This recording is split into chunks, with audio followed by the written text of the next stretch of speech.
Hi, this is Dirk from B&B Auto Sales. Today we're going to show you our 78 Lil Red Express. Pretty nice truck.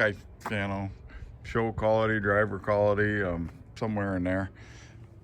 Nice to see the original wraparound. I like to see little scratches here and there on these because then you know they're not aftermarket Chinese. So this is original because you can see a few flaws in it.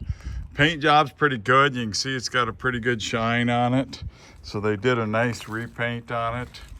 Done a few years ago, I believe, but what's nice is you can see they painted it and then put the windshield in.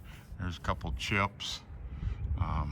Same deal here. They had the window felt out and the weather strip. So that kind of shows a quality job. You don't have any overspray.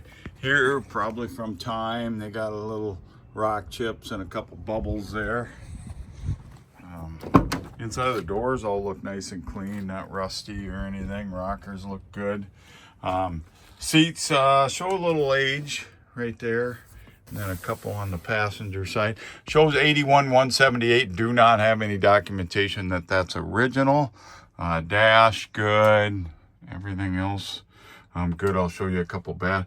And here's kind of a nice deal. They put an aftermarket radio in it to leave the factory one without messing up that dash. This is an air truck, power steering, power brakes.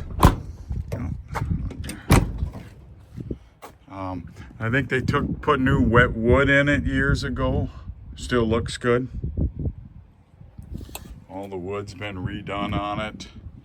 Like I said, nice truck. There are not a lot of Lil Reds around, so definitely something you can take to a show. Nice enough for that.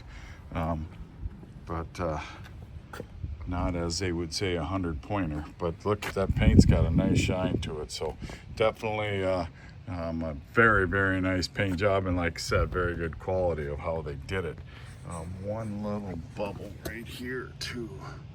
So not a lot of flaws that I can find. Right there is a bad spot on the seat, and right there is a bad spot on the seat. So something that you really don't have to fix, but just showing you. 605-695-73